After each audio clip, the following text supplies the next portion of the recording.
Cary, you've talked about some of your writing and so on. Before we delve into it a little more, I just want to touch on your PR life, because you went into you started with I.R.S. Records and started working with bands like R.E.M. and through time you worked with Bonnie Raitt and a lot of Right. interesting artists. Um, and that lasted a long time, 40 some years, right? 42 years actually. Yeah. So I was freelance writing, but I had two passions, one of which was writing and journalism. The other was, well, obviously music. I guess I had three passions because kind of a subset of music was I had a passion for record companies. By then I'd been to Chess. Thanks to you, I'd been to Mercury Records. I had been to Kurtheim Records in Chicago. I'd been to Brunswick Dakar Records. I'd been to Dunwich Records. These were labels that were prevalent in the late 70s, early 80s. And there was one in Glenview, Illinois, a suburb called Ovation Records. And I was recruited. I was offered a job as head of publicity. And I thought, wow, yeah, I'm not sure I've got the personality for that. I'm not sure I want to take time away from journalism, but hey, a job with benefits, I should. And I learned a lot at Ovation Records. It was a label that was prevalent in country music.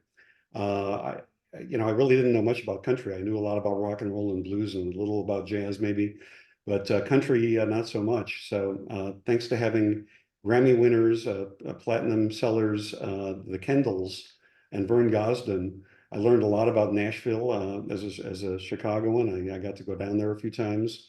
Um, and I learned that PR was not so scary.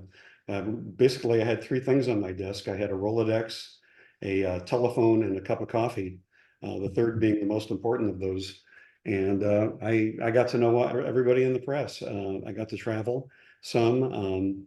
And Ovation had a pop division that wasn't so spectacular, perhaps, or at least it didn't really uh, uh, result in any chart toppers. There were some good bands though, and I did that for 2 years until all of us in the pop division, the Glenview office, were let go, and I returned to journalism.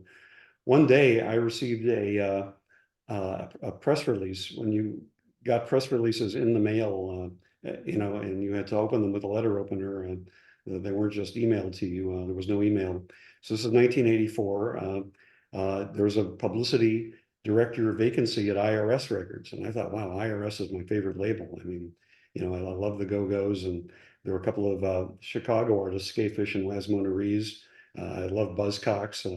I like the Fleshtones and Wall of Voodoo, and I thought, what a dream job. And they asked if I could be in LA for an interview, and lo and behold, I was already planning to be there in a week or two, so that worked. And I think they interviewed about 60 people.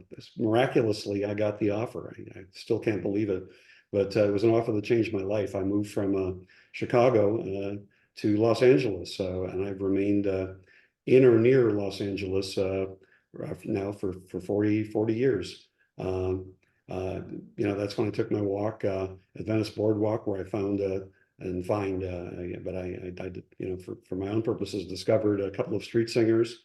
I gave a lot of authenticity to LA. Suddenly, it wasn't La La Land. It was Chicago West. It was Maxwell Street West. It was New Orleans West. And I continued to be fascinated with street singers. I started going to South by Southwest. Saw a few of them, like Mary Lou Lord, playing on East 6th Street or on the Drag. And at any rate, that just became a sort of abiding passion of mine. I always gave money to buskers, even if it was a buck, even if they sucked, even if they were on break. I always wanted a good busker karma.